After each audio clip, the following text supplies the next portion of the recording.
Eu vou, então, começar apresentando a professora Daniela Magalhães, que vai ser a primeira palestrante da noite, que é advogada, comercialista, especializada em Direito Societário e Contratual, LLM, também em Direito Societário pelo Instituto Brasileiro de Mercado de Capitais, do IBMEC, especialista em Direito Processual Civil pela PUC, conselheira da seccional e diretora secretária-geral da OAB, membro da Comissão Especial de Direito Empresarial e coordenadora adjunta da Coordenação Nacional de Interiorização da Advocacia.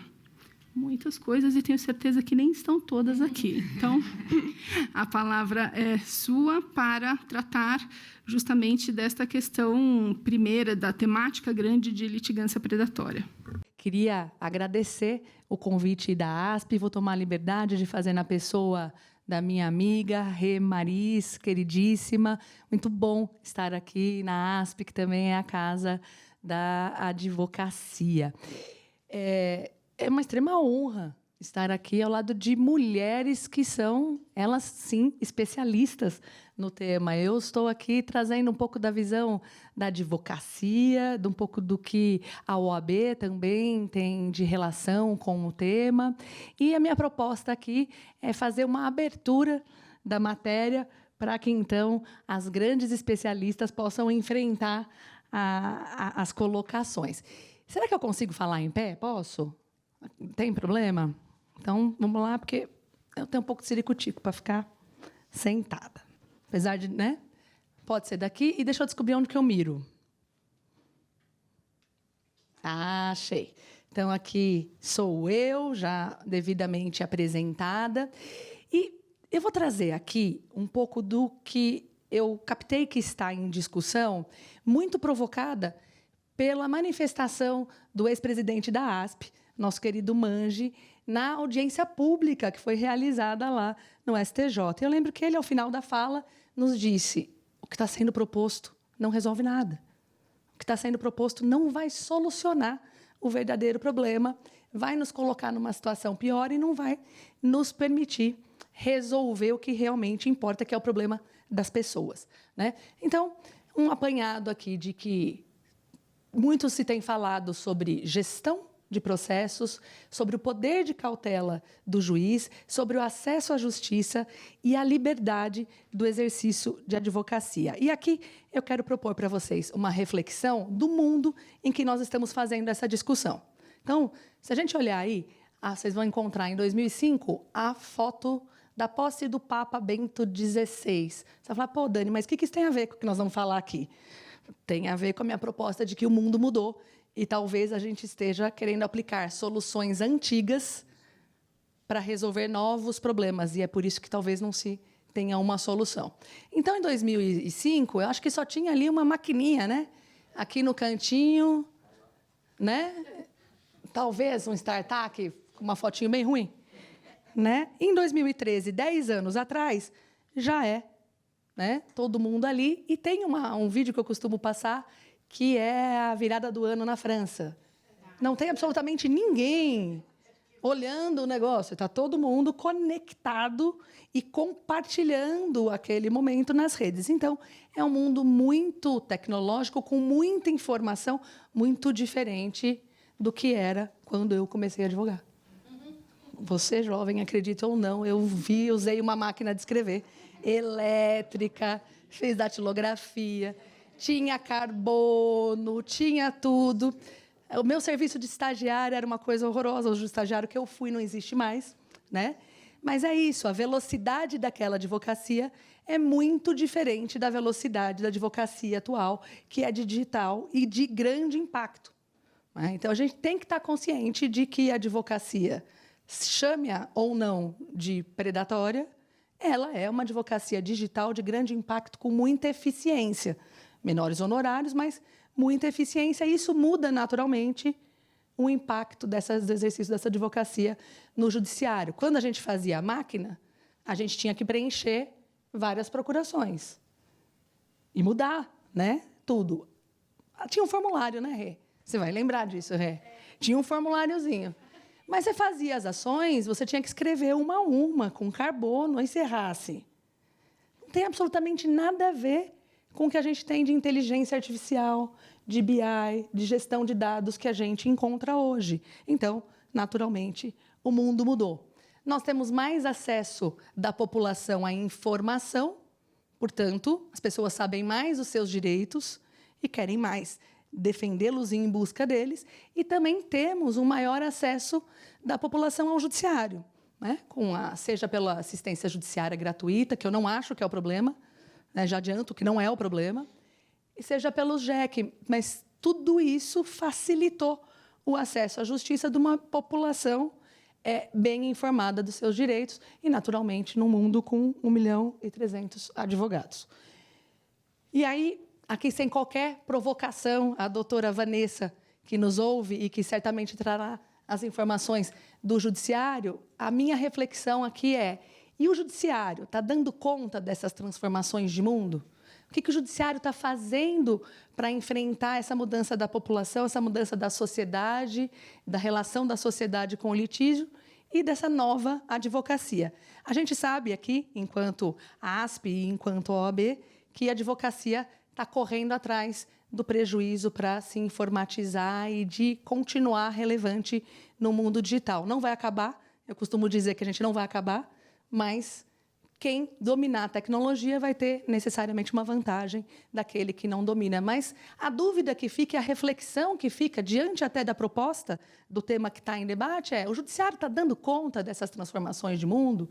E aí eu volto no Mange. Parece que talvez não, porque as soluções propostas não resolvem os problemas que são problemas de pessoas que se socorrem do judiciário. Muito que bem, nós não estamos falando dos litígios de massa, nós estamos falando das fake leads, vou chamar assim, mas está tudo meio embolado e, por conta dessa fake leads, o litígio de massa acaba sendo impactado também. Então, para mim, o que, de fato, está em discussão no tema, no debate, pode o juiz, deveria ser a visão de mundo, né? Mas pode o juiz extinguir o processo no qual vislumbrar características de litigância predatória? Essa eu vou deixar para a Sofia, né? Para nossa amiga aqui responder. Eu vou deixar, porque a Sofia falou muito bem também na audiência pública sobre o poder do juiz, então já vou deixar essa discussão para ela. Mas é isso. E aí o que nós temos hoje é uma crise de desconfiança entre a advocacia e a magistratura, né? Porque a gente está regulando, estamos tentando regular, o que se pretende é tentar regular a exceção com a regra. E aí estigmatiza o advogado, que é aquele advogado que tem as causas em massa, quando bate lá, fala assim, esse aqui já é predador, já está todo errado. Então, uma estigmatização da advocacia que a gente não precisa. E, de outro lado, uma reação da advocacia também à postura do judiciário. E, quando eu falo que o judiciário talvez não esteja dando conta do problema, é porque a reação do judiciário a essas ações, né, e aí a gente também pode acompanhar, vou insistir nessa... Que bom que você tem aí. Vou insistir... Isso é contra? Tá. Estou vendo meu tempo aqui. Na audiência pública, porque a gente teve a manifestação de vários segmentos e a gente pôde ver. E a OAB falou do desafio de advogar diante desse cenário do juiz querer aumentar o poder de cautela para além do que tem de previsão no nosso Código. E aí, o que a gente acaba vendo diante desses casos e que eu aqui rebato, sou contra, confirmação de procuração via oficial de justiça. Como é que você explica para o seu cliente que o oficial de justiça está indo lá confirmar com ele se ele mesmo deu a procuração? E estão acontecendo esses casos. Determinação de reconhecimento de firma em procuração. No mundo digital, reconhecimento de firma. E quando a gente fala de hipossuficiente, ele tem dinheiro para reconhecer a firma, e aí ele vai ter aquela ali distinta, sem poder acessar a justiça. Comprovante de residência, o hipossuficiente não consegue, muitas vezes, ter. E ali a gente vê exigência de até 8 contas para poder comprovar a residência. Então, é muito difícil. Apresentação de contratos. Quando você está alegando fraude, como é que você vai apresentar contrato? Aplicação de multa para o advogado, gente. Uma confusão entre parte e advogado. Não há como a gente permitir que essa situação avance. E aqui, essa última eu achei bastante absurda, né? Num processo digital, se exigir o visto da parte em todas as páginas da inicial, né? Então, vai querer que a gente faça na máquina, imprima, pegue a assinatura, escaneie. O mundo não é mais esse, não existe isso, ainda mais numa advocacia de massa. E aqui, algo que muito nos preocupa e preocupa a OAB é a violação da competência da OAB. A gente viu bastante notícia disso nos últimos tempos, com relação à suspensão do exercício da advocacia.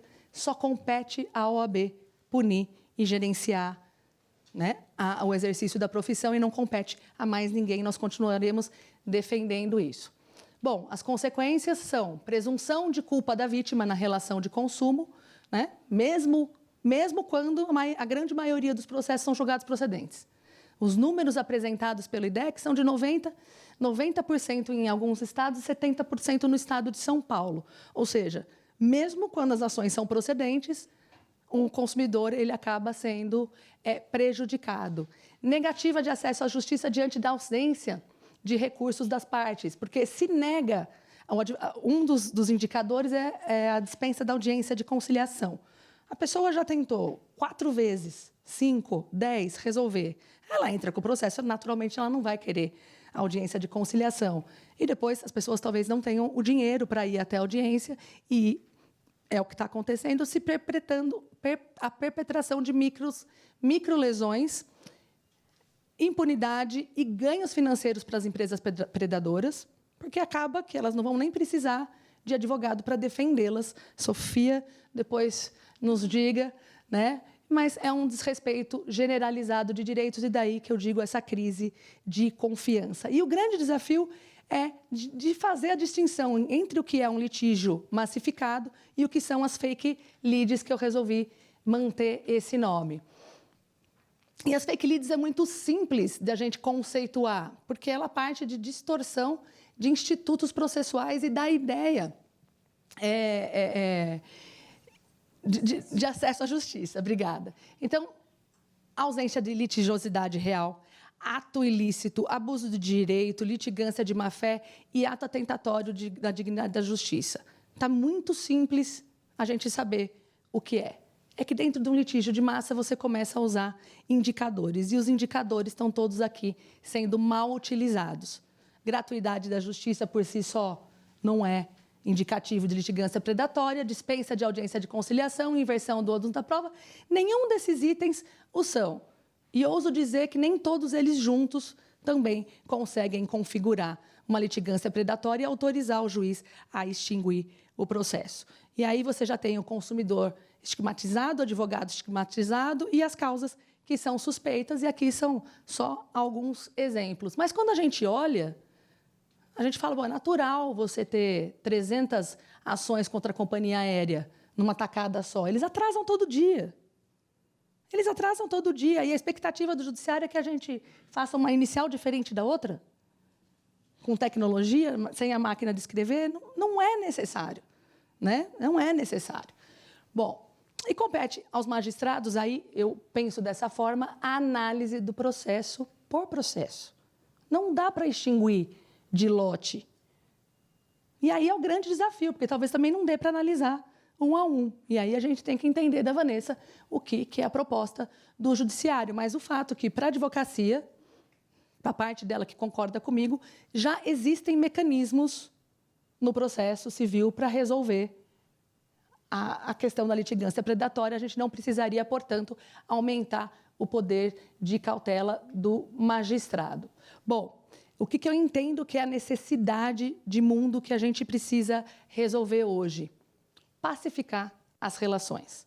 A gente precisa pacificar, não é a paz do mundo, mas a gente precisa pacificar a relação de consumo, porque a relação de desconfiança do judiciário também existe, né? A pessoa desiste de entrar com processo. Eu gostaria de entrar com processo contra a Claro, a Vivo, a Oi, todas elas ao mesmo tempo, mas eu tenho preguiça, e olha que eu sou advogada. Se eu entrasse, eu ia entrar, ia falar para também não ter audiência de conciliação, e aí ia pegar todos do meu bairro para poder fazer a ação junto, com prédios e tudo mais, porque todos, o tempo inteiro, têm maus serviços prestados. É isso. Uso de tecnologia, uso eficiente de tecnologia, isso mais para o judiciário, para poder lidar com essa situação. A real distinção dos litígios, gestão para resolver o problema das pessoas, não gestão para resolver processo. Muito a gente tem ouvido do custo do processo, do custo de manutenção do judiciário e tudo mais. Mas olha aqui, ó, eu peguei aqui hoje um relatório do Numoped, do biênio 2022 e 2023. Vanessa, eu achei lá no site, tá? Os principais temas do biênio: inegibilidade de débito, revisionais bancárias, plano de saúde, internação compulsória, plano de saúde e terapia, plano de saúde e cirurgias plásticas, vícios imobiliários, telefonia, declaração de prescrição, empréstimos consignados. Não foi a advocacia que causou isso aqui. Também não foi o litígio de massa que causou. É um problema da sociedade que, insisto em dizer, talvez o judiciário não esteja conseguindo dar conta de resolver. Né? Discutir as alterações normativas que afetam o acesso à justiça no Congresso. No Congresso, não através de resoluções. A gente muda a lei e amplia poder que afeta um jogo do processo no Congresso. Não permitir que o judiciário sirva de escudo a mau prestador de serviço e, de novo, não vamos tratar a exceção como regra, porque a gente complica tudo. Bom, já vou encerrando aqui, porque meu tempo deve estar dando. Qual é o papel da OAB nisso tudo? E aí vai se falar aqui sobre livre exercício da advocacia. Compete à OAB garantir isso, defendendo as prerrogativas de advogados e advogadas. E nós estamos com advogados sendo investigados, advogados sendo suspensos pelo judiciário e não pela OAB. Então, isso tudo afeta o mercado de trabalho, afeta o exercício da profissão. E a OAB, naturalmente, tem o dever e a obrigação de zelar por isso. E insisto que só a OAB compete para o bem e para o mal, porque não é fácil condenar colega. Eu presido uma Câmara recursal na OAB, eu sou secretária-geral e eu presido uma das câmaras recursais. É muito difícil quando a gente tem que excluir um colega. É muito difícil. Então, é a nossa competência, mas não é algo que a gente faz com alegria, mas a gente entende que ali é o correto. E zelar pela boa aplicação das leis. Importante que se diga que o Tribunal de Ética da OAB e da OAB Nacional é muito preparado para enfrentar essas questões, de modo que o Poder Judiciário não precisa querer cuidar disso. A gente está preparado para isso e temos estruturas olha só, o São Paulo, vocês tinham uma ideia que São Paulo tem 28 turmas disciplinares? Essas turmas disciplinares têm ao todo 917 membros. São 917 pessoas vocacionadas a analisar a conduta do colega. É uma vocação porque, repito, não é fácil. 573 homens, 344 mulheres, mas como estamos no mês da mulher, vou dizer para vocês que presidente Patrícia exigiu como compromisso de campanha que a presidência dos TEDs fosse de forma paritária e a gente conseguiu fazer isso. Então, nós temos 13 relatoras presidentes e 14 relatoras vice-presidentes. E um dado interessante para as mulheres era o seguinte: essas mulheres já estavam no Tribunal de Ética e Disciplina há mais de 10 anos e nunca tinham sido chamadas à presidência. Se não fosse uma vontade de fazer acontecer, e do Guilherme Magri, nosso presidente do tribunal, que foi lá e cumpriu o desafio institucional de fazer, não teríamos feito. Então, a gente pode se orgulhar aqui da nossa entidade. E aqui eu trouxe o rol de infração ética para vocês verem que ele é bem amplo.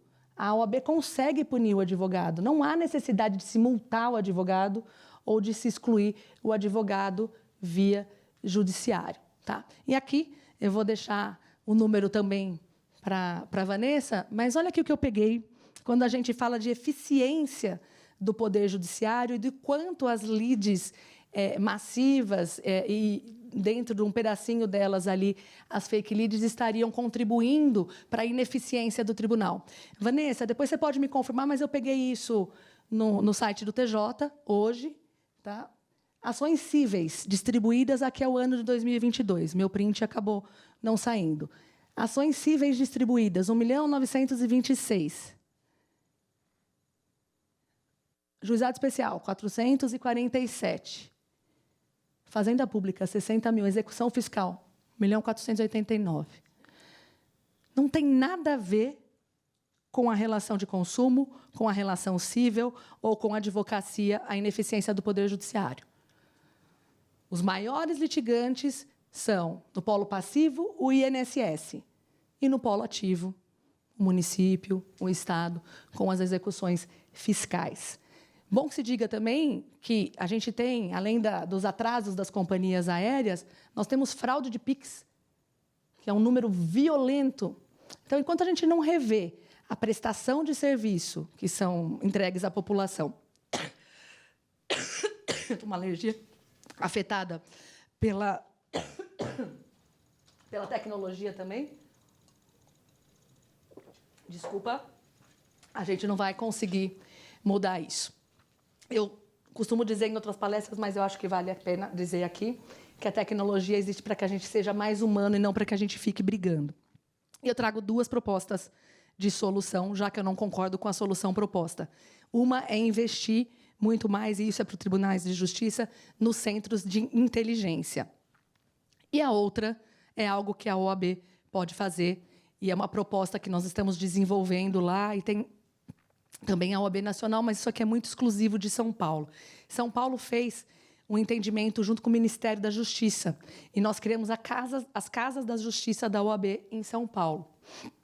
E nós poderíamos, dentro dessas casas de justiça, criar câmaras de solução de conflito, onde a OAB, PROCON, o advogado das partes, não sei se o MP, mas também os advogados das partes, participariam de algo que a gente precisa construir.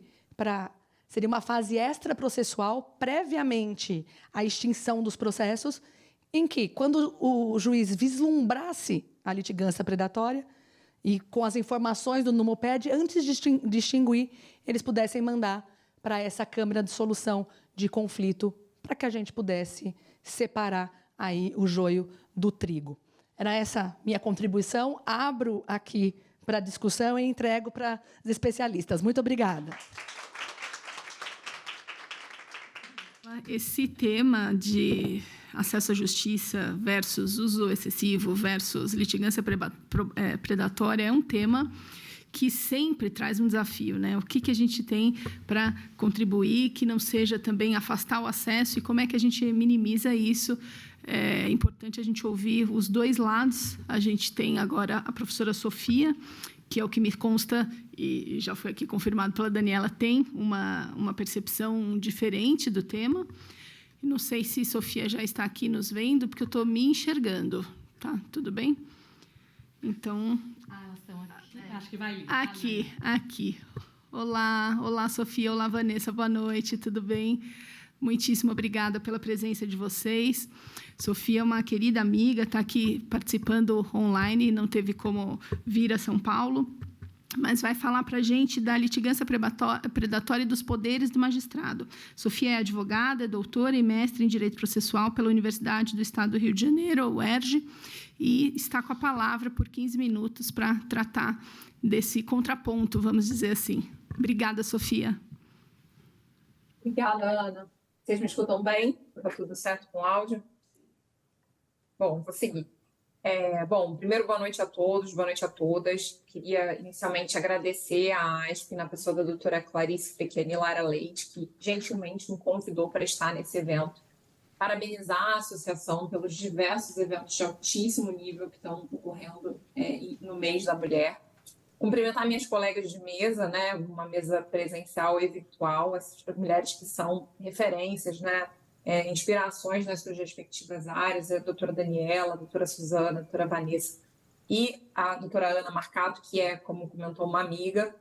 E, infelizmente, eu não pude estar presencialmente em São Paulo hoje, mas eu estou muito honrada de, pelo menos por vídeo, poder participar dessa importante discussão do tema do acesso à justiça e da litigância predatória.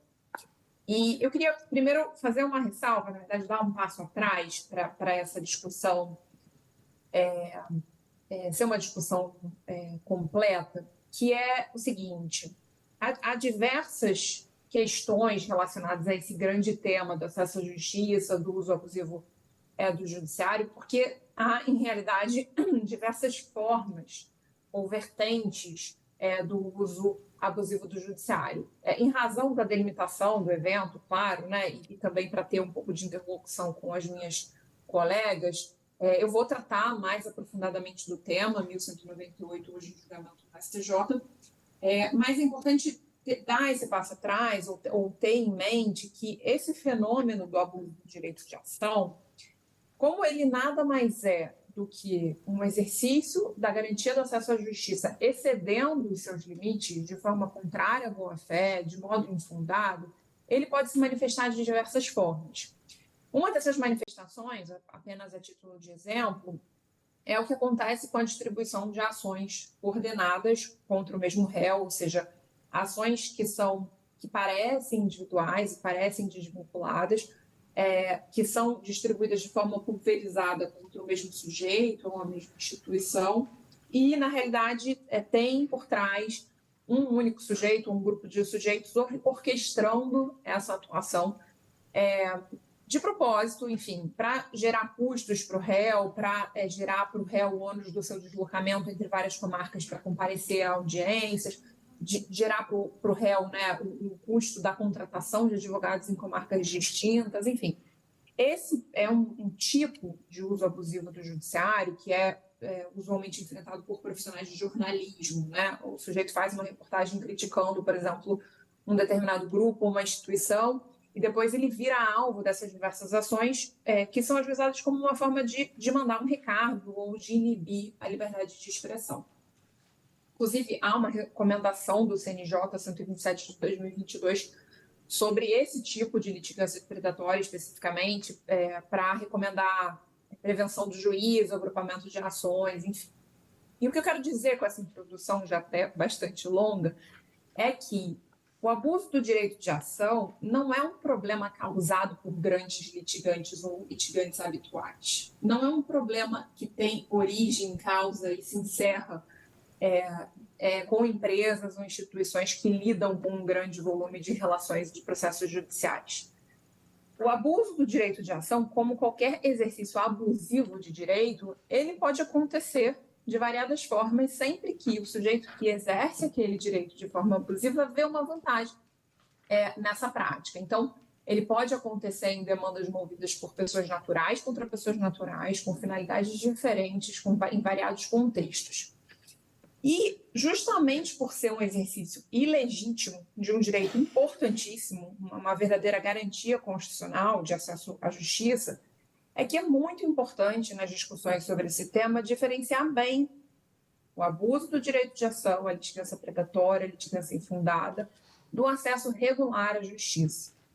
Porque a garantia de acesso à justiça, que é tão prezada por todos, né, provavelmente a doutora Suzana falará sobre isso, é a nossa referência de todos nós no tema, e também muito prezada por nós, advogados, né, e eu falo aqui como integrante da classe da advocacia, então esse tema também é muito caro para mim, sob a perspectiva do exercício da advocacia, não pode nem deve ser confundida como uma autorização para uso abusivo ou para uso desse direito de ação excedendo seus limites ou de forma contrária à boa-fé.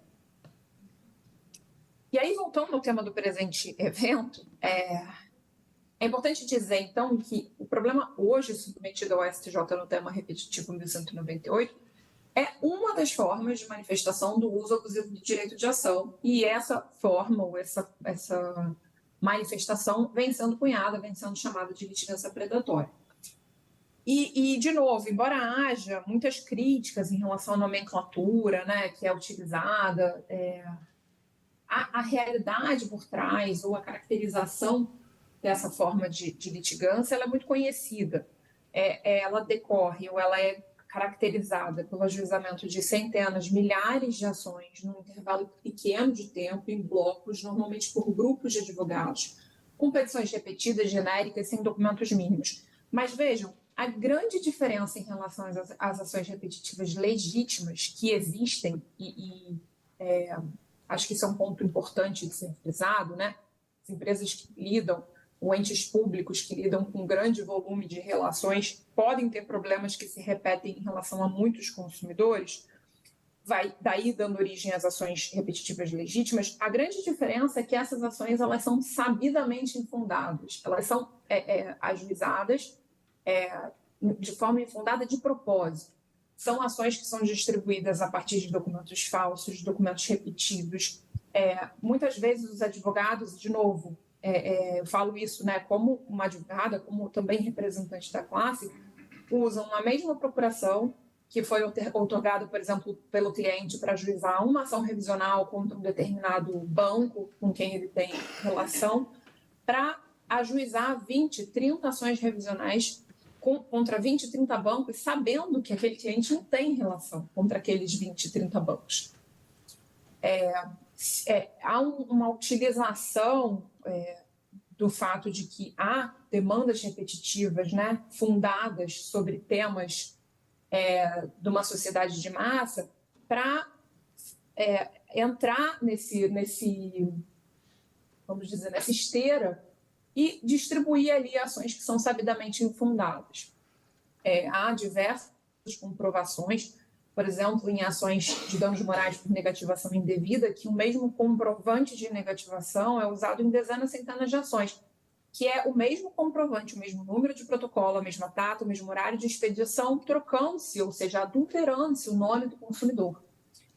Tudo isso que eu estou dizendo está demonstrado no resto do tema 1198, especialmente em razão da audiência pública que foi realizada, né, em outubro do ano passado, por convocação do ministro relator e do ministro Moura Ribeiro.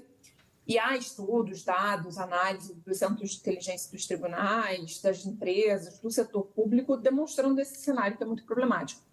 E, de novo, é um cenário que não se confunde com litigância de massa, não se confunde com litigância repetitiva, não se confunde com o uso de inteligência artificial ou de tecnologia, que são muito bem-vindos para o exercício da nossa profissão. E também é um cenário que não é mais exceção. As empresas reportaram na audiência pública, trouxeram dados, por exemplo, que mais da metade do seu acervo de processos recentes é composto por esse tipo de ação. E as taxas de improcedência que são relatadas são taxas de improcedência de extinção que superam 75%.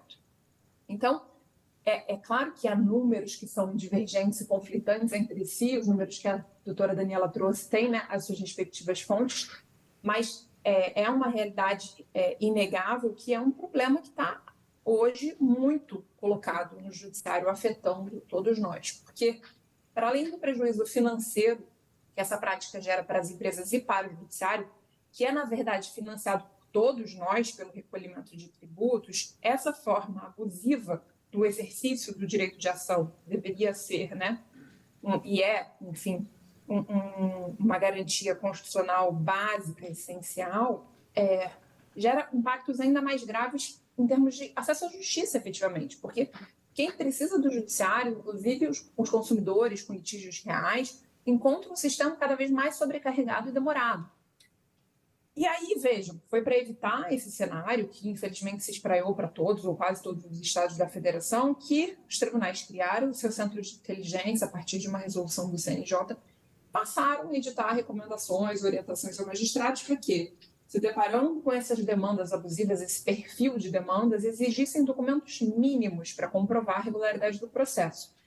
E aí há casos extremos, claro, de determinar que o oficial de justiça vá, como a doutora Daniela indicou, fazer a conferência da procuração em loco, mas a realidade é que a grande maioria desses casos são resolvidos com a determinação de apresentação de simplesmente procuração atualizada, documentos pessoais, comprovante de residência, declaração de hipossuficiência devidamente assinado, o mínimo de extrato bancário ou de protocolo ou de contrato, enfim.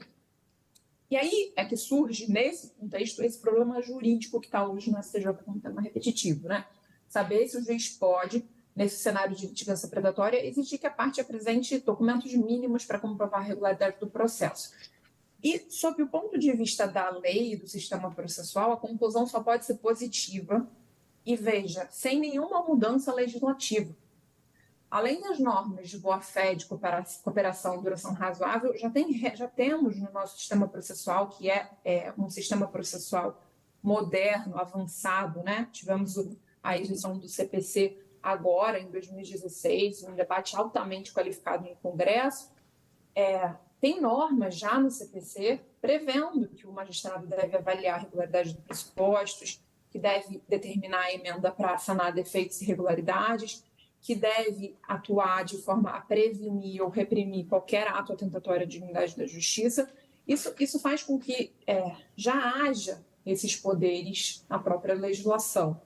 O que está em discussão hoje não é, e aí peço vênia para discordar da doutora Daniela, nenhum aumento de poderes do magistrado. É apenas uma confirmação das prerrogativas que já estão expressas na legislação. De novo, não é preciso nenhuma mudança legislativa para que o juiz possa usar essas prerrogativas e exigir a apresentação de documentos mínimos. No âmbito do STJ, já se iniciou, né, o julgamento do tema 1198, foi na sessão da Corte Especial do dia 21 de fevereiro, então agora faz menos de um mês, o relator ministro Moura Ribeiro proferiu um voto já defendendo a fixação de uma tese no sentido de que o juiz, no cenário de litigância predatória, pode exigir de forma fundamentada, com observância à razoabilidade do caso concreto, né, que a parte apresente documentos capazes de lastrear minimamente as pretensões, que é uma tese que leva em consideração o contexto da litigância predatória, a importância da fundamentação, da análise do caso concreto, e aqui é importante também um contraponto em relação à fala da doutora Daniela, não é uma tese que orienta os magistrados na extinção dos processos pura e simples. Não é uma tese sobre o juiz pode extinguir. É uma tese sobre o juiz pode primar pela regularidade, dando oportunidade para o advogado ou para a parte demonstrar que aquela é uma pretensão legítima, aí sim, eventualmente, sob pena de extinção.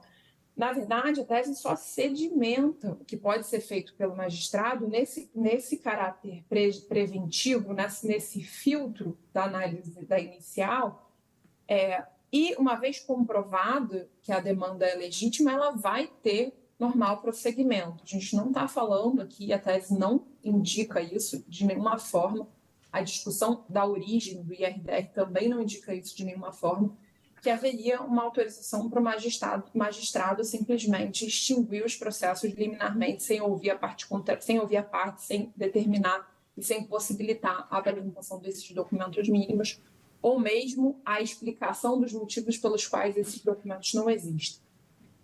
Esse julgamento não foi concluído, e aí já vou me encaminhando aqui para o final da minha fala, porque houve um pedido de vista, né, do ministro Humberto Martins. Isso aconteceu diante da notícia de que o CNJ e a OAB estariam em discussões para a elaboração de um termo de cooperação, uma resolução para tratar do tema. E quanto a esse ponto, acho que é importante falar sobre isso, para dizer que essa iniciativa, ou as várias iniciativas, né, que são muito bem-vindas da própria OAB, que tem, sim, pela lei, o poder e o dever, né, de fiscalizar e de instaurar os processos administrativos, enfim. Essas iniciativas de medidas de fiscalização, de instituições de boas práticas, de conscientização, né, que é um pouco do que diz esse termo de cooperação do CNJ, não esgota e nem esvazia, na verdade, complementa essa atuação que é feita pelos magistrados quando recebem essas ações. E eu digo isso porque, por algumas razões, tá? Primeiro, porque a atuação da OAB para aplicar sanções disciplinares, ela é essencialmente repressiva. Quando as milhares de ações já foram ajuizadas, quando já foi mobilizado o judiciário, quando já foram oneradas as empresas, quando já foram onerados os próprios consumidores. Segundo, porque essa prática da litigância predatória, ela é normalmente estruturada de uma forma que, suspenso um advogado, instaurado um processo administrativo disciplinar em relação a um advogado, os casos são simplesmente subestabelecidos por uma rede de outros advogados e as demandas seguem tramitando normalmente. Não há efetivamente a resolução desse problema, e eu digo isso porque eu vejo isso na prática.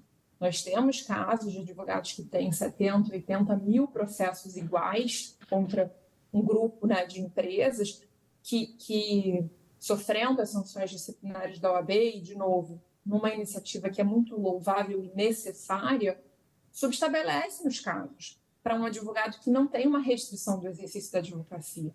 E daí em diante. Então, é como que enxugar gelo, para falar assim, uma linguagem mais clara e mais simples. terceira razão é que esse problema atual, crescente, né, da litigância predatória, ele é enfrentado essencialmente no fórum, nos gabinetes, no dia a dia do judiciário. Se o juiz, constatando um cenário de litigância predatória, não puder usar, né, o seu poder de cautela já assegurado pela lei, o que será feito com essas milhares de ações que são sabidamente infundadas? Ações em relação às quais o autor, muitas vezes, sequer sabe se os nomes e seus dados pessoais estão sendo usados. Então, tudo isso para dizer que as iniciativas do magistrados, da OAB, dos centros de inteligência, do CNJ, elas devem se complementar. A hora é de unir esforços para coibir essa forma de abuso do direito de ação, o que vai reverter certamente como um benefício para toda a sociedade. De fato, e aí concordo com a doutora Daniela, concordo com o presidente da ASP, o doutor Mange, a tese sozinha ela não vai resolver o problema. Mas certamente nós estaremos melhor com a tese do que sem a tese. Até porque as outras iniciativas sozinhas também não são suficientes. Vejam, o judiciário sequer precisaria analisar esse tema se esse problema tivesse sido ou pudesse ser resolvido apenas por outras iniciativas administrativas, disciplinares, boas práticas, recomendações. E, de novo, toda essa discussão, pelo menos a discussão sobre essa forma específica, né, de uso abusivo do direito de ação, ela não representa, de forma alguma, violação ao acesso à justiça, e sim a garantia de acesso à justiça nos limites do exercício regular do direito de ação. E eu digo de novo, revertendo como um benefício para toda a sociedade. Obrigada a todos e todas pela atenção.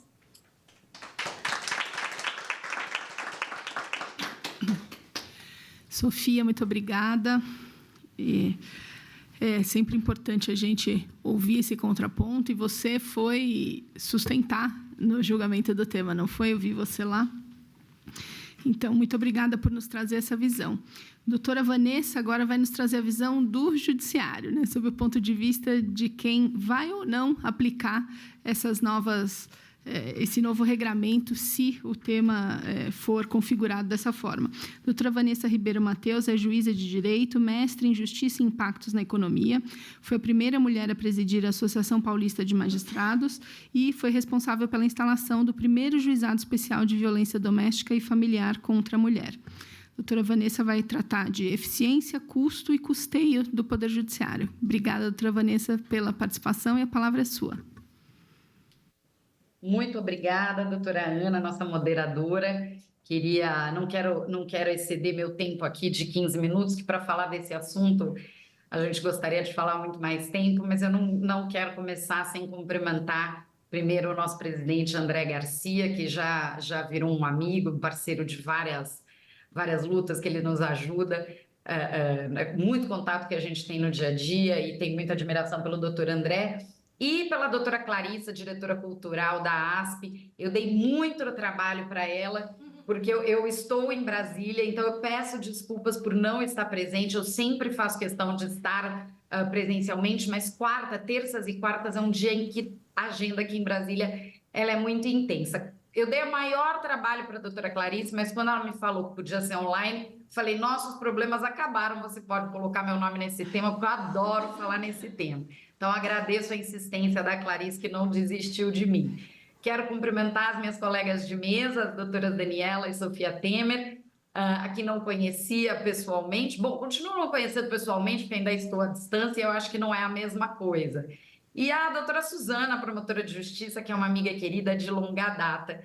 E parabenizar a doutora Ana Marcato pela condução dos trabalhos. Não consigo ver quem está nos assistindo, então, se deixo de cumprimentar algum amigo ou alguém que esteja no auditório, peço desculpas, mas eu não consigo enxergar quem está aqui conosco. Desejo uma boa noite a todos e agradeço a oportunidade de falar na Casa do Advogado. Para mim, tratar desse tema na Casa da Advocacia é um grande passo, porque eu acho que a gente precisa conversar sobre isso. E eu gosto de começar esse tema, inclusive Eu ia falar sobre eficiência, custo e custeio, era uma fala mais voltada para o custo que isso importa na população, qual o custo do processo, mas eu acho que a doutora Daniela e a doutora Sofia colocaram pontos aqui, e sinto não ter ouvido ainda a doutora Suzana, colocaram pontos aqui que eu acho que a gente precisa abordar, e eu acho que o diálogo fica mais rico quando a gente faz o contraponto. Então, eu vou me permitir abrir um pouco mão desses números que eu trouxe aqui, que foram tema da minha dissertação de mestrado, exatamente isso, eficiência, custo e custeio e benefícios do Poder Judiciário. Eu vou abrir mão de trazer esses temas aqui, porque eu gostaria de abordar algum dos pontos que foram falados aqui pela doutora Sofia e pela doutora Daniela. E eu acho que a primeira coisa a fazer é a gente diferenciar, primeiro definir, antes de definir o que é litigância predatória, definir o que não é litigância predatória. Porque eu acho que o grande ruído na nossa comunicação é quando a gente coloca a litigância predatória ao lado da litigância em massa. E não é isso que a gente está tratando aqui. Não é o grande litigante, não é a litigância em massa, e mais, não é sequer a litigância frívola, que embora ela seja normalmente tratada com a litigância em massa, ela não se confunde exatamente, mas a gente espera dar o mesmo tratamento para ela. Quando a gente fala de litigância em massa, litigância repetitiva, a gente está falando de um problema com um fornecedor específico, um problema com contratos específicos, um problema no mercado, nas relações de consumo, que precisam ser tratadas em massa porque atinge uma grande parte da população. Então, quando a gente trata de litigância em massa, na verdade, às vezes a gente encontrou um nicho de mercado, um problema a ser tratado, uma empresa que desrespeitou os seus consumidores, uma operadora de telefonia que não segue as normas reguladoras e causa um problema em massa, que causa uma litigiosidade em massa. A litigiosidade em massa, ela precisa ser tratada pelo Poder Judiciário. E aí, quando a doutora Daniela fala assim, o Poder Judiciário está pronto para tratar dessas novas tecnologias que trazem a litigância em massa, a gente está tentando racionalizar a prestação jurisdicional da melhor forma possível. A gente está tentando levantar a estatística, a gente está tentando reunir os centros de inteligência, identificar essa litigância em massa e ver como ela pode ser tratada. Com uma padronização, com uma identificação, com a coletivização das demandas, que eu acho que é um assunto muito pouco falado, que é a coletivização das demandas, e isso precisa ser tratado. Que também não se confunde com o grande litigante. O grande litigante, muitas vezes, ele está no polo passivo da demanda. Aliás, o maior litigante que a gente tem é o Estado.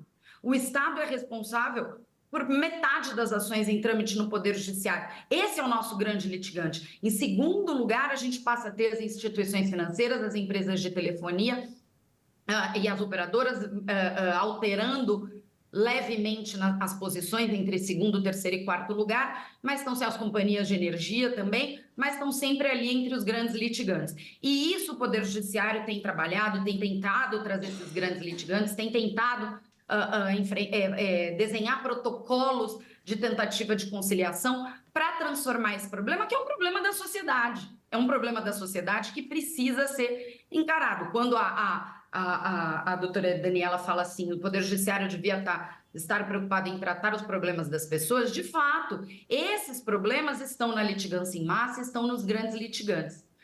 Quando a gente fala de litigância predatória, a gente está falando de outra coisa. E eu acho que a doutora Daniela foi muito feliz em usar o termo fake lead. Eu acho que esse termo define muito bem o que é a litigância predatória. Ela é uma litigância desprovida de um conflito real na sociedade. Quando a gente fala de litigância probatória, a gente não está falando da função do Poder Judiciário como um pacificador social. A gente não está falando da entrega da prestação jurisdicional como uma forma de dirimir conflito, porque não existe um conflito. Não existe um conflito. Quando a gente fala de litigância predatória, e a gente costuma dividir em 3 tipos de litigância predatória, que é a litigância fraudulenta mesmo, com procuração falsa, com documentos falsos, com extratos falsos, com certidões de negativação falsificadas. A gente está falando da fraudulenta. A gente está falando da pulverização lotérica, que é a divisão em muitas ações espalhadas por todos os estados da federação, para tentar encontrar um juízo mais inadvertido que acolha aquela tese. ou a gente está falando simplesmente da demanda que ela tem o único objetivo de drenar recursos da parte contrária para forjar, muitas das vezes o ganho material é só a verba sucumbencial, e todo mundo lembra, por exemplo, das ações de exibição de documento que acabaram na justiça brasileira quando o STJ exigiu que fosse demonstrado que aquele documento simplesmente fosse pedido ao banco. Elas terminaram na justiça brasileira. É uma ação que ela não tinha o objetivo de obter um contrato. Ela tinha um objetivo exclusivamente de obter uma condenação em verba sucumbencial. Então, eu acho importante a gente definir o que é a litigância predatória, porque eu acho que definida a litigância predatória como uma ação que não tem um litígio, não tem um conflito a ser pacificado, eu acho que a gente pode dar as mãos e a gente pode trabalhar juntos, porque não é possível que a classe da advocacia venha dizer assim, não, eu não me importo que não exista um litígio. Se a ação servir exclusivamente para uma verba judicial, a gente concorda que ela tramite o Poder Judiciário. E aí a gente pode dizer assim, mas é um ou outro, isso não é este o problema do Judiciário. Os centros de inteligência integrados, capitaneados aí pelo Centro de Inteligência do Tribunal de Minas Gerais, ele levantou 2 assuntos em que a litigância predatória é mais frequente. 2 classificações do CNJ, de demandas relativas a consumo e revisão de contratos bancários. Nessas demandas, nesses 2 assuntos, a estimativa é de 30% das demandas ajuizadas, feitas da forma que o judiciário tem como fazer, com a ajuda da Associação Brasileira de Jurimetria e de alguma parametrização dos processos. 30% dessas 2 classes dá aproximadamente 2,5 milhões de processos num único ano. 2,5 milhões de processos, se a gente multiplicar isso pelo custo do processo, e esse é um estudo que não se faz no Poder Judiciário, custo de processo, porque ele é muito difícil de ser feito, cada processo tem um custo diferente. Então, a gente toma por base, o melhor estudo de custo de processo que a gente tem é um estudo do IPEA, de 2011, que ele faz o estudo do custo da execução fiscal federal. E ele chega a um número, lá em 2011, sem atualização, de aproximadamente R$ 4.300 por cada processo.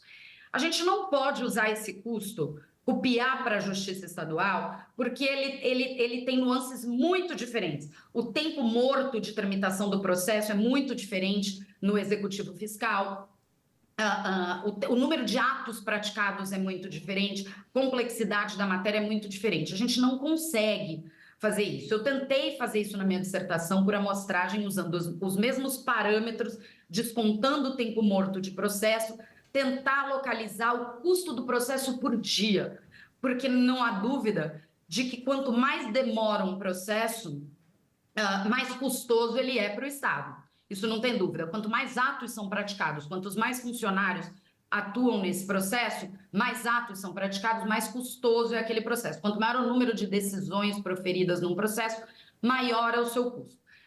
Mas a gente tem tentado usar médias para aferir custo de processo, e um deles foi o que o ministro Barroso agora no CNJ utilizou para as execuções fiscais, atualizando também esse número do IPEA. A gente tem uma média de R$ 8.000 por processo. Se a gente fizer a conta, isso dá bilhões de recursos públicos, e exclusivamente recursos públicos, porque os senhores hão de convir que ninguém maneja uma demanda predatória, ou seja, uma demanda falsa, uma demanda que não tem uma lide por trás, pagando custas. É óbvio que isso não acontece. Então, o problema não é a gratuidade não é o problema de fato, como a doutora Daniela falou. O problema é que a demanda predatória é gratuita. Então, é a gratuidade na demanda predatória, destinada a predar recursos, não é a demanda predatória, a gratuidade pura e simples. É a gratuidade utilizada como um escudo para drenar recursos do Poder Judiciário e da parte contrária. Resumo final dessa conta que a gente está fazendo. Somos nós que estamos pagando por isso. Seja com os impostos, seja com o aumento de aproximadamente 1 ano e 10 meses, em média, para a tramitação de cada processo civil. Cada processo real dos senhores, em massa ou sem massa, exclusivo ou de um grande litigante, cada processo real dos senhores tem um aumento, em média, de 1 ano e 10 meses para ser apreciado. Isso tem um custo para os senhores, isso tem um custo para o cliente, isso tem um custo para o Poder Judiciário. Então, os senhores estão pagando por isso, os clientes reais dos senhores estão pagando por isso, a população está pagando por isso. Então, eu acho que se a gente conseguir definir exatamente o que é a litigância predatória, não vai ter ninguém que vai concordar com que o Poder Judiciário seja utilizado para isso.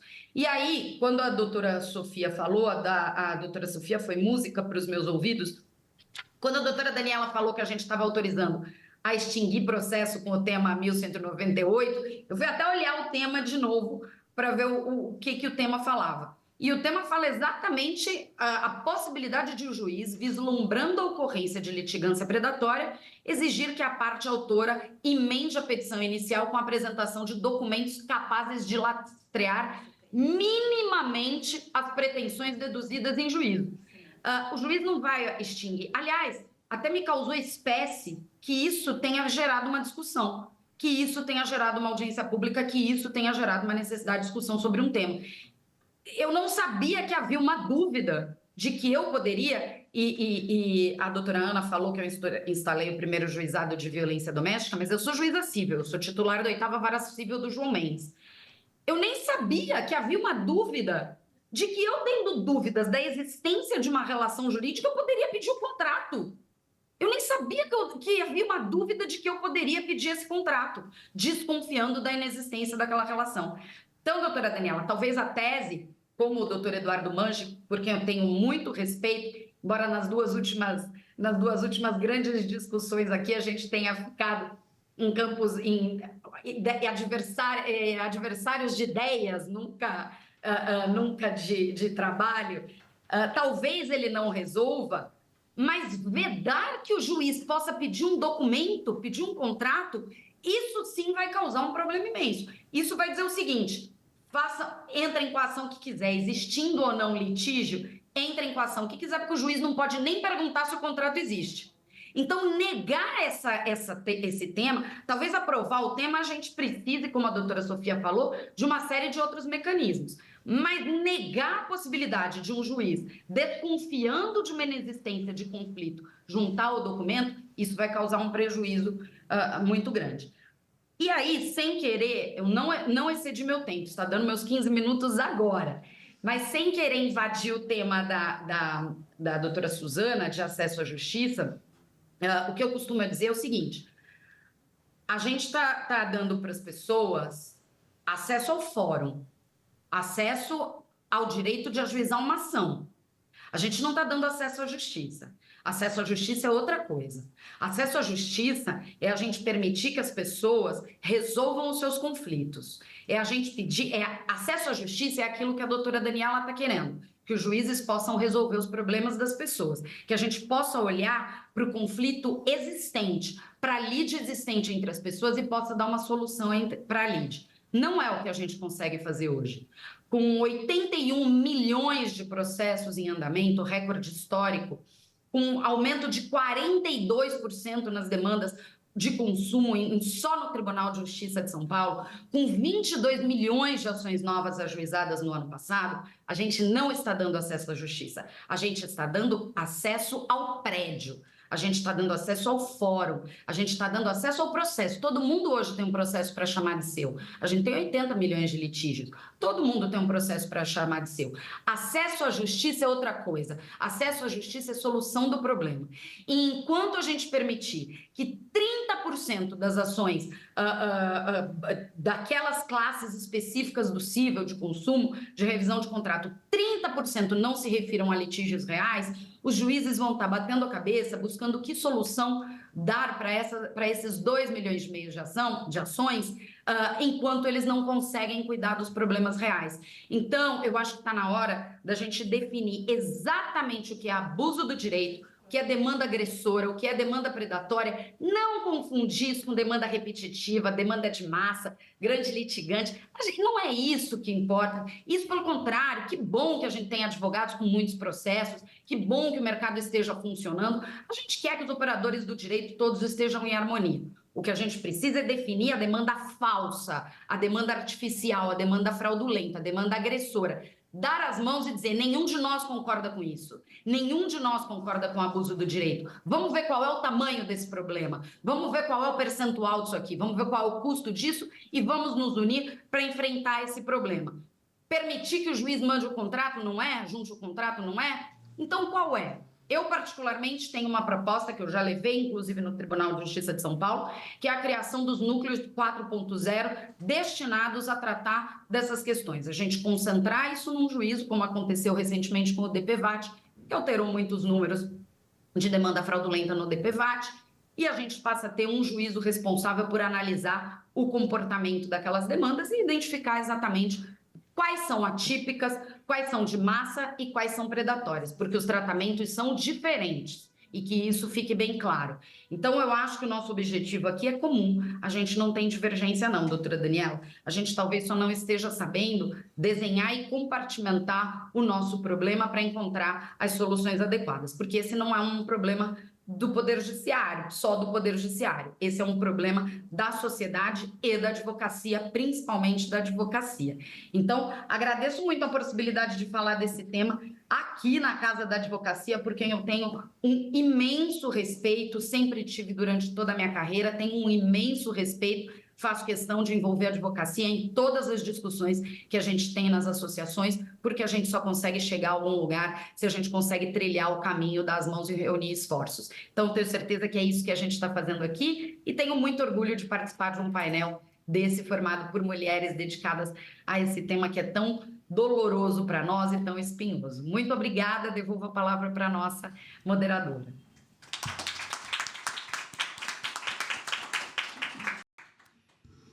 Muito obrigada, Vanessa. É sempre bom a gente conseguir ouvir todos os lados, né? E quem está advogando tem um viés e uma preocupação, quem está ao lado da magistratura tem um viés e uma preocupação. A gente vai ouvir agora o viés e a preocupação da professora Suzana, que está no Ministério Público, então é muito rico a gente conseguir ouvir tudo isso e, claro, chegar a um consenso de o que não é bom para ninguém, né? Nem para o advogado, nem para o juiz, nem para o promotor e nem para o jurisdicionado.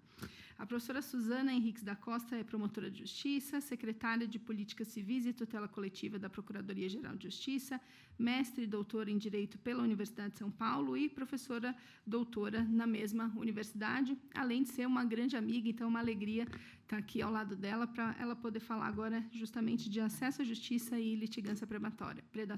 Sua palavra, Suzana. Bom, boa noite a todos e a todas. Esse é um microfone potente, eu queria um desse lá na faculdade. É um imenso prazer estar aqui com vocês, é um imenso prazer participar dessa discussão.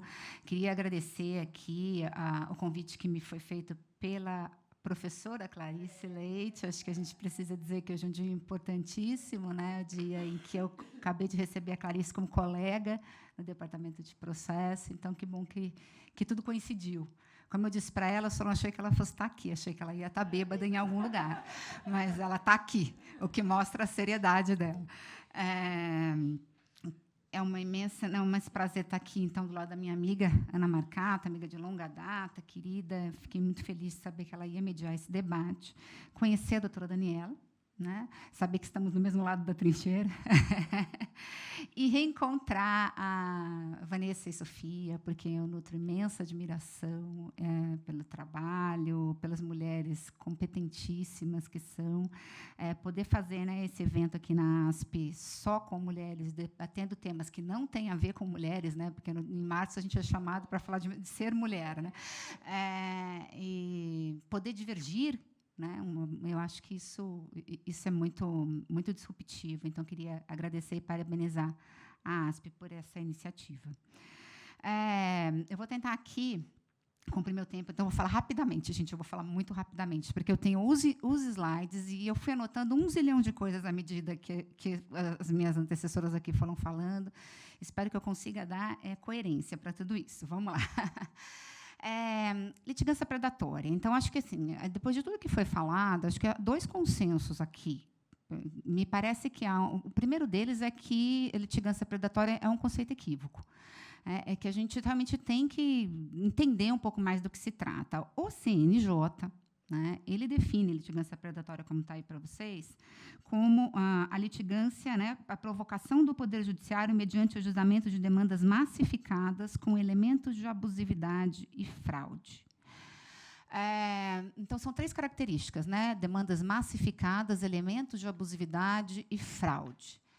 Eu tenho um pouco de dificuldade, na verdade, quando a gente vai olhar um pouco para essa concretização desses fatores, em tentar distinguir e concretizar mesmo o que são esses requisitos que que estão sendo discutidos. Ao que me parece, e isso eu concordo com a Vanessa, concordo com a Sofia, concordo principalmente com a Daniela, a gente está confundindo, está botando no mesmo saco, no meio balaio, coisas diferentes. E eu vou começar de baixo para trás nesse slide, de baixo para cima nesse slide, né? Eu acho que não há dúvidas de que há uma ilicitude, né, na utilização do Poder Judiciário para constrangimentos pessoais, seja de jornalista. Isso tem acontecido com vítimas de violência doméstica, que, uma vez que denunciam violência doméstica, elas estão sendo réis, né, se tornando réis de inúmeros processos. Então, isso tem, o que a gente chama de sham litigation, né, que são essas litigâncias falsas também, mas voltadas ao constrangimento, isso, sem dúvida, assim, é ilícito, é um abuso do direito de defesa, um abuso do direito de ação. Então, acho que, quanto a isso, estamos todos de acordo. Fraudes. Então, existem casos em que há falsificação de procuração, em que não há, de fato, né, um mandato que seja dado para um advogado. Isso é ato ilícito. Isso, acho que ninguém discorda, também tem que ser coibido, né? Então, acho que, quanto a isso, nem vou perder muito tempo. Acho que são 2 cenários em que não gosto do nome predatória, mas, de qualquer forma, é ilícito e precisa ser coibido. Parece haver um consenso aqui de que repetitividade não seria litigância predatória. O que não, embora isso tenha sido trazido muito aqui, não condiz na discussão que está sendo feita sobre litigância predatória, porque ela está sendo feita muito com base na repetitividade e na massificação, é bom que se diga. E está sendo feita também com base nas estratégias processuais. E aqui eu quero dar um passo atrás. Tem-se dito muito que a litigância predatória se utilizar de possibilidades que o sistema processual traz de utilização estratégica da justiça. Eu não vou aqui dizer que eu concordo com essas possibilidades. Então, por exemplo, desmembrar demandas, fazer pedidos desmembrados, um em cada juízo diferente. Não é a mesma demanda, há um desmembramento com pedidos diferentes. Isso pode ser uma estratégia processual. O grande litigante, aqui, gente, me desculpem, eu vou falar muito do grande litigante. O grande litigante faz isso o tempo inteiro. E isso, ele, o tempo inteiro, se aproveita de brechas que o sistema processual traz para atuar de forma estratégica.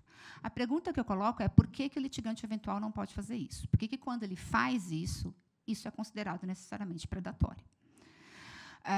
Então, eu acho que a gente pode discutir se a norma processual está correta em permitir que essa estratégia seja colocada, mas que se use de forma legítima as possibilidades que o sistema de justiça traz, que a legislação processual traz, de atuação estratégica pelo litigante eventual, não me parece, de qualquer forma, possa ser colocado dentro do conceito de litigância predatória.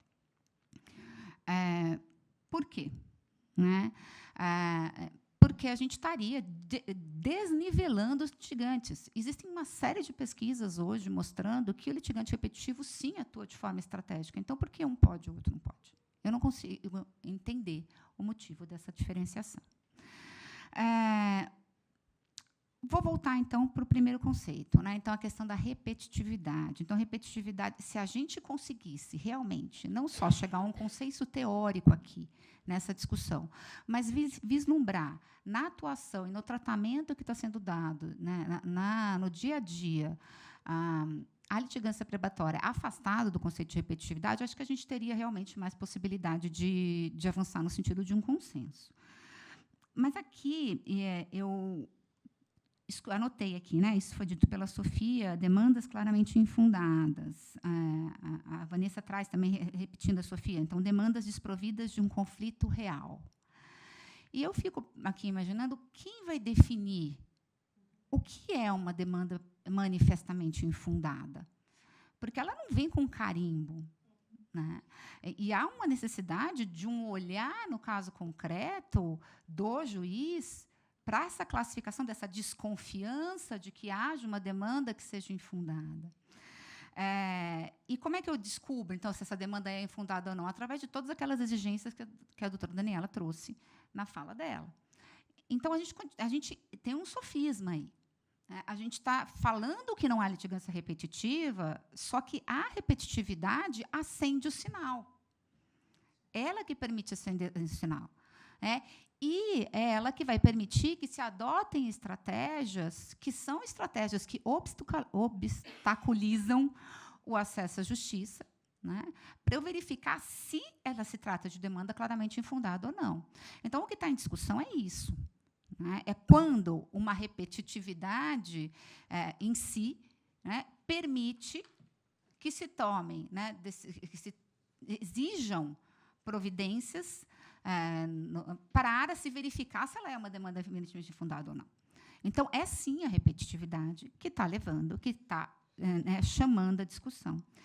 E, inclusive, assim, até para eu fui aqui enquanto foi sendo falado, né, eu fui buscar, porque a Universidade de São Paulo, e aqui eu falo mais como professora do que como promotora, aliás, nem vou trazer Ministério Público, porque, como são demandas individuais, o Ministério Público tem atuado muito menos nessa seara. A Universidade de São Paulo, junto com uma série de outras universidades públicas e a GV, como universidade, faculdade privada, né, ela entrou como amicus curiae na discussão sobre esse tema. E, na pesquisa que a gente fez, nos deparamos com uma nota técnica do TJ do Mato Grosso, que foi feita com dados, com metodologia não muito clara no relatório, mas um relatório que, por exemplo, e olha o perigo, olha o risco, né? Ele vai dizer que são boas práticas para a identificação de demandas predatórias e fraudulentas. Isso está no site do CNJ.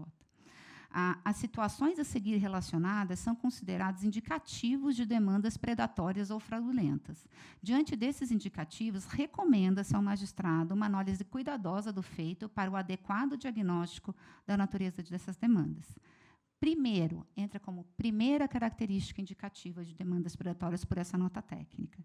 Os autores nas referidas demandas são, em sua maioria, idosos, aposentados, pensionistas, analfabetos e indígenas com pedidos indistintos de concessão de tutela de urgência inaudita à outra parte.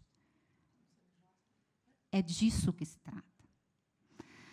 Então, o que acende a luz amarela, segundo essa nota técnica? Uma demanda proposta por um analfabeto. Uma demanda proposta por um pensionista. E aí, fiquei um pouco com dúvida desse número de 30% que a doutora Vanessa traz, se ela qual é essa categorização? Né? Com base em, né, que se define esse número de 30%, aí fica uma dúvida mesmo para a gente trazer para o debate. Eu vou tentar andar com um pouco mais de pressa, né, para caminhar. Nossa, já estou com 10 aqui, vamos correr. Aqui é uma questão teórica, muito debatida, né? O McAllanter é um marco teórico que eu utilizo muito nessa discussão sobre litigância repetitiva, e ele fala, né, ele descreve uma série de vantagens que o litigante repetitivo tem em relação ao litigante eventual, e, ao final, ele diz que uma das formas do litigante eventual, então, aquele que não tem escala, aquele que não tem especialização, né, que tem uma série de desvantagens, por ser aquele que frequenta pouco o sistema de justiça, ele pode se tornar um pouco mais forte se ele conseguir se organizar. E uma das formas de organização que o Galanter define é a existência de um procurador de direitos fragmentários. É o que está ali no final para vocês. O que me parece que está havendo, e sim, não estamos, aqui é o contrário que eu falo, não estou falando da demanda fraudulenta, eu não estou falando da demanda falsificada. Tá? O que está havendo é uma tentativa de coibir a litigância estratégica por parte dos litigantes eventuais por escritórios de advocacia especializados. Está tendo uma tentativa de organização dessa litigância de base, dessa litigância de massa, para uma atuação organizada que não necessariamente vai ser a melhor petição inicial da vida do advogado, mas que, sim, está tentando, por conta dessa organização e especialização, trazer uma melhor condição no jogo da litigância, no jogo de estratégia, para litigantes eventuais que sozinhos ou com um advogado só não iriam acionar o judiciário. Por quê, gente? Se a gente está falando em custos. Quando você agrega vários clientes de umas demandas de baixo custo na mesma advocacia, isso pode se tornar viável em termos financeiros ou não, porque ela reduz o custo para o cliente. E é desse tipo de organização que a gente está dizendo, que a gente está tratando aqui. E é isso que a gente está... esse movimento que é novo, que não é um movimento, que é algo que a gente está vislumbrando agora, que está tensionando o judiciário e está incomodando o grande litigante. E há uma reação. Esse é o tema 1198, a gente já falou um pouco sobre ele, eu ia falar um pouco sobre explosão de litigiosidade. Não existe explosão de litigiosidade no Brasil, né? O que a gente vê é uma constância de demandas entradas no judiciário, e é bom que se diga que, pelo Justiça em Números, casos novos são o traço verde aí de vocês. Então, não há... Hoje, a gente tem... ano passado, a gente teve a mesma quantidade de processos que a gente teve entrados em 2016. Tá? Então, não há explosão de litigância. O que existe é um volume imenso de processos entrados no judiciário por ano, e ninguém aqui vai dizer que isso não é uma realidade, que o judiciário não está afobado e cheio de processo. Mas o que a gente precisa entender é por que existe esse volume de processos tão alto entrando. É porque existe um volume de muita gente, um volume de litigância predatória, ou é porque é uma violação em massa de direitos na sociedade brasileira? Porque o judiciário, diz o Galanter, né, ele é o filtro dos conflitos sociais. É no judiciário que a gente vai identificar aonde estão as grandes violações, e violações em massa, numa sociedade de massa. Aqui também vou... Opa, eu estou ruim de apertar isso aqui. Vou passar, porque já foi falado pela doutora Daniela, esse aqui é uma estratificação do número de Justiça em Números, que aponta o volume imenso de quase 40% de processos no Brasil são execuções fiscais, né? Então, ela trouxe o dado de São Paulo, eu trago o dado do Brasil. Mas eu queria também trazer nessa discussão, algo que não foi falado ainda, que é realmente essa naturalização que a gente tem da atuação estratégica do grande litigante, e, quando a gente compara com o litigante eventual, parece que é o de outro fenômeno que a gente está falando. Isso aqui eu fiz anteontem. O dia que eu mandei aqui, acho que foi anteontem. Isso aqui é o painel dos grandes litigantes do CNJ. Né? Casos novos, entrados, né, no último ano. Está acabando, já estou terminando. Não. E o que a gente pode ver, gente, em que instituições financeiras na justiça brasileira, tá, são autoras e são rés de processos. A gente tem, me parece, que não tanta diferença em termos de volume. Porque o Banco Bradesco... está como, né, polo passivo de 6,72%, ao passo que ele está em 5,15% do polo ativo, ele sozinho. Alguém quer me convencer que todas as demandas são ultrafundadas, que todas as petições iniciais aqui não têm caráter de abstração, que elas são realmente olhando para o caso concreto, que não há uma massificação dessa litigância. Então, eu volto a perguntar por que o ônus para o litigante eventual? E eu tendo a responder que é porque é novidade, porque é um movimento novo. Essa organização é algo que a advocacia está fazendo agora.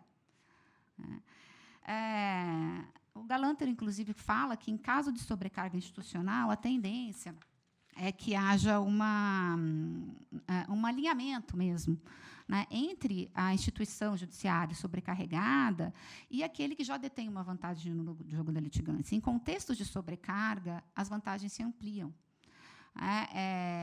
E é o nosso contexto, é um contexto de sobrecarga. E a gente tem tido alinhamento mesmo institucional por pautas que são legítimas do judiciário, um judiciário super assoberbado, mas alinhamentos com alguns grandes litigantes que sabem fazer essa litigância estratégica bastante bem feita. Né? Vale a gente lembrar que esse caso que está sendo discutido é justamente um caso que tem como parte o Banco Santander. Né?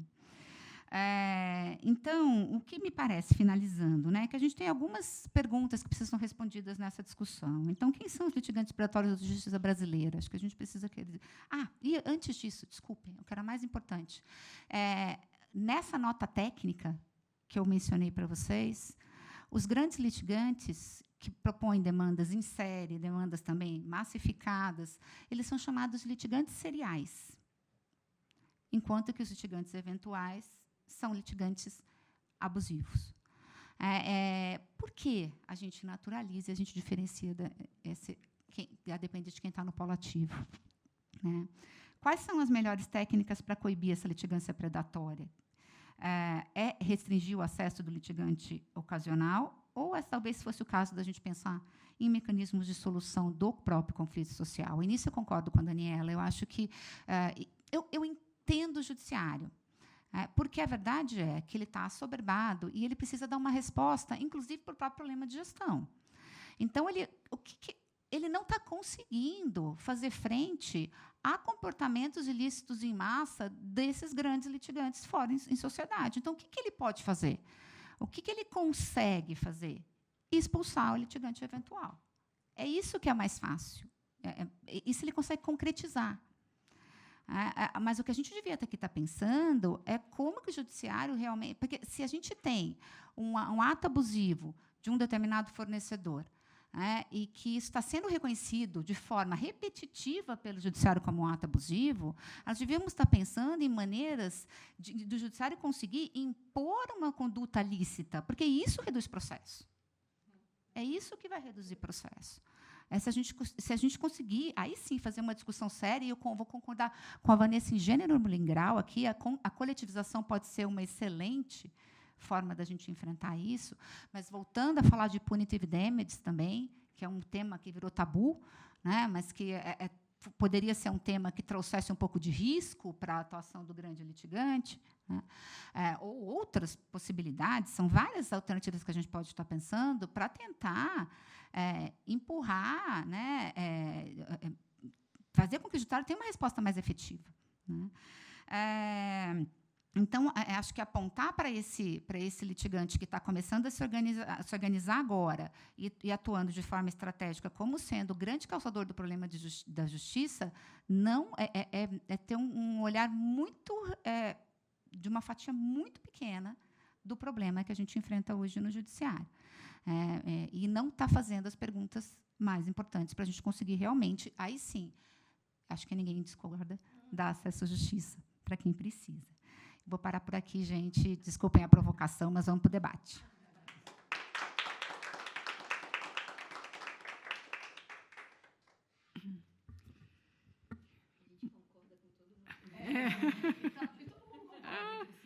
Obrigada, muito obrigada, Suzana. A gente está com o nosso tempo super estourado. Tinha uma pergunta aqui do pessoal online. Sinto muito. Cadê o microfone? Tinha alguém que...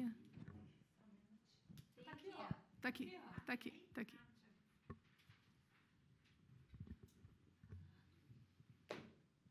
Então, muito boa noite a todos. Meu nome é Sérgio Ribeiro Cavalcante, sou advogado militante aqui em São Paulo e associado da ASP. E quero parabenizar a ASP e todas as palestrantes que eu me dedico e venho aqui a beberar-me, matar minha fome e saio daqui sempre alimentado para os embates. Mas eu vou resumir numa questão aqui. A professora ela indagou se o judiciário está dando conta das transformações do mundo. E faço alusão também a uma expressão do Bento XVI, que ele dizia sobre a hermenêutica da descontinuidade de fé e o Papa Francisco abençoando as novas relações. Quer dizer, houve uma mudança muitíssimo drástica. Mas o que responder, então, à indagação da professora? A própria juíza já confessou abertamente para todos que temos acesso aos prédios. Justiça, não. Com 81 milhões de processos pendentes, o judiciário já era. Não tem como sustentar o contrário. Depois, as violações gravíssimas dos direitos e prerrogativas dos advogados. Somos todos responsáveis, Ministério Público, o Judiciário. Quer dizer, como é que pode, pelo que a senhora acabou de falar, que um juiz ou uma decisão cassou o exercício profissional de um profissional Quer dizer, reduz ele à indigência, quem vai cuidar da família dele, o ganha-pão dele. Quer dizer, houve uma usurpação e a OAB precisa cuidar do desmaio. Eu tenho experiências no CNJ com 52 reclamações contra ministros, desembargadores e juízes, e acabo de receber aqui que o próprio presidente do CNJ, o Salomão, mandou a minha reclamação para o centro, agora mesmo, para o centro, para a divisão de gestão de processo judicial eletrônico, porque eu também tenho uma tese que existem decisões predatórias. Essas decisões de modelo padrão que impedem o exercício da defesa, simplesmente. Sim. Com relação a reduzir a OAB como um ente subserviente, também isso é criminoso. Então, o que eu faço? Eu represento contra eles todos. Então, eles mandam caçar a minha inscrição, mandam prender, mandam não sei o quê. E o que eu faço? Eu responsabilizo por abuso de autoridade e peço indenização. Se for decisão monocrática, ele vai suportar. Se for colegiada, eles vão se cotizar. Eu não quero saber. Então, eu exerço segundo a Constituição da República Federativa do Brasil. E o senhor tem uma pergunta para elas ou para as duas que Então, que eu estou fazendo uma alusão porque eu preciso responder sobre essa questão das litigâncias predatórias. Eu entendo o seguinte, não é possível que o crime organizado tenha financiado pessoas para ingresso em faculdades de direito e em outras instituições, e depois ingressa nas instituições e ficam a serviços da criminalidade. O que lhe parece para a professora, que não está representando aqui o Ministério Público, e a professora, que eu fiquei encantado com as suas preocupações, que eu também compartilho in totum, divirjo da juíza e, em parte, com a advogada fluminense. Também, eu divirjo. Então, eu inauguro essa divergência indagando a professora ou quem quiser participar se o crime organizado não está a fazer essa baderna, porque quem entra na justiça de má-fé, para mim, é criminoso. Pode ser advogado ou não, não interessa. Tem que separar o Estado, que é o grande cliente do judiciário.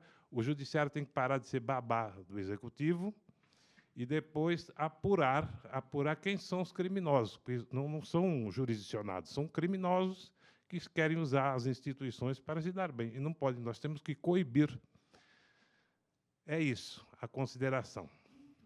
Acho que a gente pode fazer as perguntas juntas, né?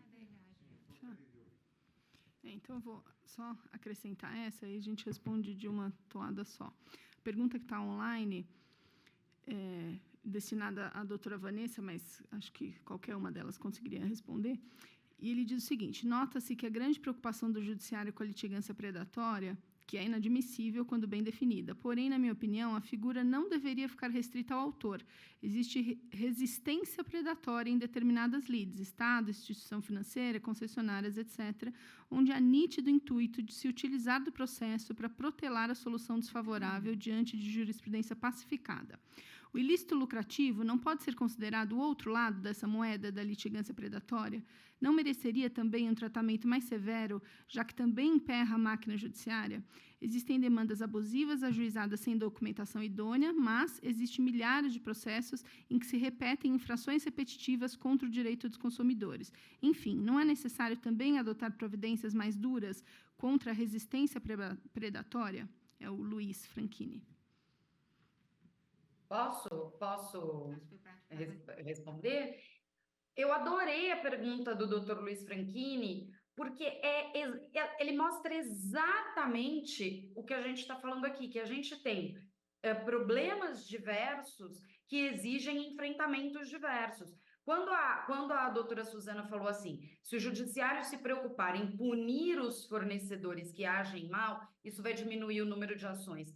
Suzana, vai diminuir o número das ações repetitivas, não das predatórias, porque na predatória não tem lead, é uma lead artificiosamente criada para drenar recursos, para tentar obter. Então, de fato, a litigância em massa, ela tem uma solução que é, uma não, né? Nada tem uma solução, que é a coletivização, que é a punição. Eu acho que a gente tem que falar sobre a indenização punitiva, acho que a gente tem que reduzir o número de ações, punindo quem causa um número grande de processos. Essa é a litigância em massa. E o doutor Luiz Franchini fala da resistência indevida, daquela resistência em contrariedade com os precedentes já fixados ou contra as orientações das agências reguladoras, que existe de fato. Esse é o grande litigante que precisa ser, de fato, tratado também pelo Poder Judiciário, tem que ser trazido para um local só, ele tem que ser enfrentado, isso tem que ser punido, tem que ter uma litigância de má-fé quando a gente vê que o Judiciário está sendo usado para protelar a obrigação, não para resolver uma obrigação, mas para protelar um cumprimento de obrigação. E a outra coisa é a demanda artificial, é a demanda agressora. Por isso que eu acho que toda a nossa, na verdade, toda a nossa discussão aqui está em definir o que a gente vai enfrentar. Que se a gente quer enfrentar o repetitivo, se a gente quer enfrentar o grande litigante, se a gente quer enfrentar o predatório. E não tentar achar, como a Suzana falou, o CNJ coloca tudo num bolo e vê a repetitividade. Não dá para a gente ter uma solução para os três. São soluções diversas, porque os problemas são diferentes entre cada um deles. E aí eu esqueci o nome do doutor que falou aí na plateia sobre o crime organizado, nem era isso que eu ia falar, que ele falou que eu disse que o judiciário não oferece mais justiça, que o judiciário já era. Doutor, se eu acreditasse nisso, eu ia embora, arrumava minha mala e ia para casa, porque eu não tinha mais nada o que fazer aqui. Eu não disse isso. O que eu disse é que as políticas de acesso à justiça têm que visar o acesso à justiça, não o acesso ao fórum. E quando a gente só amplia a possibilidade de ajuizar, a gente não está falando de ampliação do acesso à justiça. A gente está falando da ampliação de acesso ao fórum. Mas se eu não acreditasse na justiça, eu teria que arrumar minhas malas e ir embora daqui, que eu não tinha nada para estar fazendo aqui, né? Então, não foi bem isso que eu disse, mas, de qualquer forma, agradeço o seu comentário. Obrigada, Vanessa. Eu agradeço, então, a todos pela presença. Agradeço Sofia e Vanessa de novo. Daniela, Suzana, foi um prazer participar desse debate. E amanhã a gente vai ter um muitíssimo interessante para as mulheres, que são os desafios da maternidade, carreira e adoção. Também os desafios da licença maternidade. A nossa... Só online, esse, e vai ser mediado pela nossa conselheira Helena Abdo, e acho que qualquer uma de nós que seja advogada, juíza, promotora, que tenha filhos, percebe bem como isso é realmente um desafio, um tema importante a se tratar.